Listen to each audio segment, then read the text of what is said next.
আসসালামু আলাইকুম। সম্মানিত দেশ ও প্রবাসী ভাই বোনেরা, আমাদের পূর্ব তেঁতুলবাড়িয়া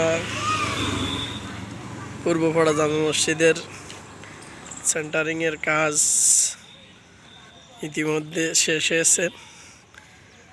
এখন রডের কাজ শুরু হবে। আপনারা যে যেখান থেকে দেখছেন আমাদের জন্য দোয়া করবেন, এবং যদি আপনারা পারেন তাহলে মসজিদ নির্মাণের কাজে সহযোগিতা করতে পারেন। অসংখ্য ধন্যবাদ।